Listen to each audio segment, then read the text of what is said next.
మా ఛానల్కి స్వాగతం. చూస్తున్న వీక్షకులకు ప్రేక్షకులకు ప్రియ కాళభైరవ భగవద్బంధులకి స్వాగతం పలుకుతూ మమ్మల్ని ఎంతగానో ఆదరిస్తూ ఉండబడినటువంటి ప్రియ సోదర సోదరీమణులకు అందరికీ సనాతన ధర్మ సంరక్షకులకి వీక్షకులకు ప్రేక్షకులకు 2024 సంవత్సరంలో శేషభాగమైనటువంటి 15 రోజులకు వీడుకోలు పలుకుతూ 2025 సంవత్సరానికి స్వాగతం పలుకుతూ ఈ సంవత్సరంలో జరిగినటువంటి అష్టకష్టాలకు ఇబ్బందులకు అనారోగ్యాలకు స్వస్తి పలుకుతూ నూతన ఆనందంతో 2025 సంవత్సరం స్వాగతం పలకాలని కోరుకుంటూ 16/12/2024 నుండి 31 డిసెంబర్ 2024 వరకు పుట్టినటువంటి వారందరికీ కూడా ముందస్తుగా జన్మదిన శుభాకాంక్షలు. అలాగనే గతంలో వివాహం చేసుకున్న వారికి వివాహ వార్షికోత్సవ శుభాకాంక్షలు. ద్వాదశ రాశుల్లో గ్రహ గమనాన్ని ఒకసారి వీక్షింపచేద్దాం. వృషభ రాశిలో దేవగురు బృహస్పతి శత్రు సంచార స్థితి, కర్కాటక రాశిలో కుజ సంచార స్థితి, కన్య రాశిలో కేతు సంచార స్థితి, వృశ్చిక రాశిలో బుధ సంచార స్థితి, ధనుస్సు రాశిలో రవి సంచార స్థితి, మకర రాశిలో శుక్ర సంచార స్థితి, కుంభరాశిలో శని భగవానుడు స్వక్షేత్ర సంచార స్థితి, మీనరాశిలో రాహు సంచార స్థితితో గ్రహ గమనాలు ఈ విధంగా ఉన్నాయి. కుంభరాశి వారు ఈ ఆంగ్ల సంవత్సరానికి వీడుకోలు పలుకుతూ నూతన ఆంగ్ల సంవత్సరానికి స్వాగతం పలుకుతూ ఎలాంటి కష్టాలను నివారించుకోవాలి, ఎలాంటి ఐశ్వర్యానికి స్వాగతం పలకాలో ఈ వీడియోలో సవివరంగా సంపూర్ణంగా తెలుసుకుందాం. కుంభరాశిలో ఏ ఏ నక్షత్రాలు వస్తాయనగా ధనిష్ఠా నక్షత్రంలోని 3వ పాదం 4వ పాదం, శతభిష నక్షత్రంలోని 4 పాదాలు, పూర్వపాద నక్షత్రంలో 1, 2, 3 పాదాలను కలిపితే కుంభరాశి. అలాగే చాలామందికి పుట్టినటువంటి కాల సమయంలో డేటా ఆఫ్ బర్త్లు లేనటువంటి కారణం వలన పేరు యొక్క మొదటి అక్షరాన్ని అనుసరిస్తూ ఆ రాశిని తెలుసుకునే ప్రయత్నం చేద్దాం. గు, గే, గో, సా, సి, సు, సే, సో, ద అక్షరాల వారందరూ కూడా కుంభరాశి జాతకులే. కుంభరాశి యొక్క అధిపతి శని భగవానుడు.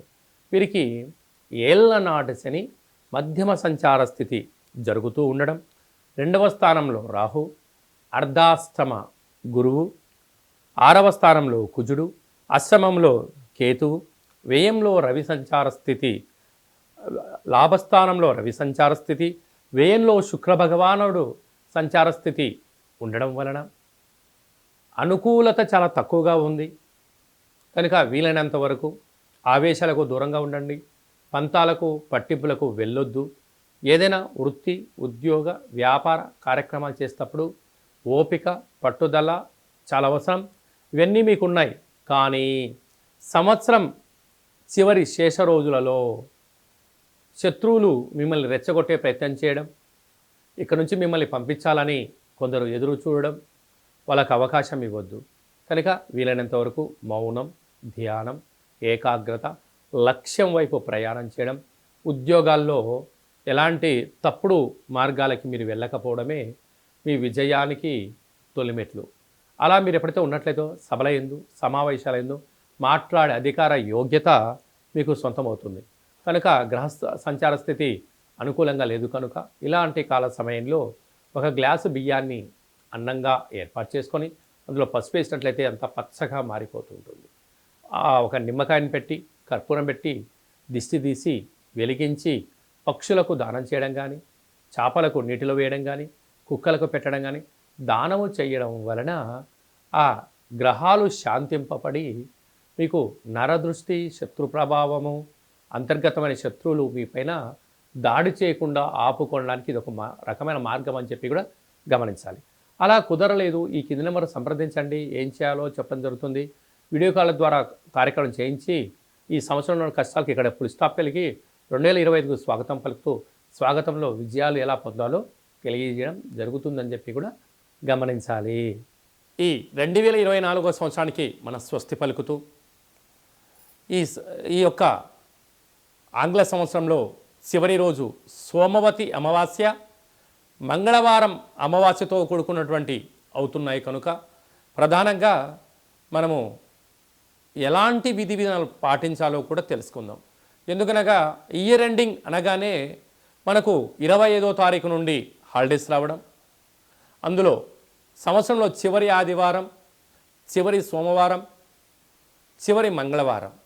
ఈ సంవత్సరం రాజు కూడా అంగారకుడే కనుక అలాంటి తెలుగు సంవత్సరాది పండగకు రాజు అయినటువంటి ఆయన ఈ యొక్క మంగళవారం అమావాస్యతో కూడుకున్నటువంటి పరిస్థితులు ఉంటున్నాయి కనుక వీలైనంత వరకు సముద్ర స్నానమని, దూర ప్రయాణాలని, ఆవేశభరితమైన నిర్ణయాలు కానీ దయచేసి ఎవరు కూడా ఎలాంటి ప్రయాణాలు పెట్టుకోకపోవడము ఉత్తమోత్తంగా భావించగలిగింది. ఎందుకనగా సంవత్సరపు చివరి రోజులలో దాన్ని శేషము అంటారు కనుక అందులో అమావాస్యతో కూడుకున్నటువంటి సోమవారం అమావాస్య వస్తే దాన్ని సోమవతి అమావాస్య అని, మంగళవారం మిగులు ఛాయలు ఉన్నాయి కనుక అమావాస్యతో కూడుకున్న మంగళవారం అవ్వడం వలన ఆవేశభరితమైన నిర్ణయాలకు ఇది సరైన సమయం కాదులని, విందులని, వినోదాలని పాల్గొంటున్నప్పుడు ఎన్నో జాగ్రత్తలు అవసరం. మితిమీరిన వేగంతో ప్రయాణం చేయకపోవడం, ఆధ్యాత్మికమైన చింతనతో కలిగి ఉండడం వలన ఎన్నో రకాలుగా ఉపద్రవాలను, ప్రమాదాలను నియంత్రించుకునే స్వయం శక్తి అందరికీ ప్రసాదించాలని మనసారా కాళభైరవ స్వామిని కోరుకుందాం. కనుక 16వ తారీఖు నుంచి 31వ తారీఖు వరకు ముఖ్యమైనటువంటి పండుగల గురించి క్లుప్తంగా, సవివరంగా, సంపూర్ణంగా తెలుసుకుందాం.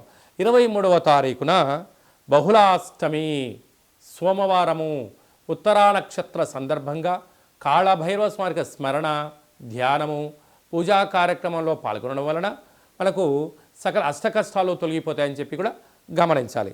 అలాగనే మనకు 30వ తారీఖు సోమవారం పూట అమావాస్య, సోమవారంతో కూడుకున్నటువంటి అమావాస్య, సోమవతి అమావాస్య అంటారు కనుక సకల గ్రహదోషాలు సంవత్సరంలో ఉండబడినటువంటి వాటన్నిటిని కూడా వదిలేసుకొని కొత్త ఆనందకరమైనటువంటి స్వాగతం పలకాలి అన్నట్లయితే కాళభైరవ స్వామికి స్మరణ, కూష్మాండ దీపము, నారికేల దీపము, ముడుపు, కాళభైరవ హోమ కార్యక్రమాల్లో పాల్గొని దిష్టి తీసేసుకొని కుక్కకు మహారాజు గారు కానీ పక్షిరాజవారైనటువంటి కాకికి ఆహారాన్ని పెట్టుకోవడం వలన యోగదాయకం.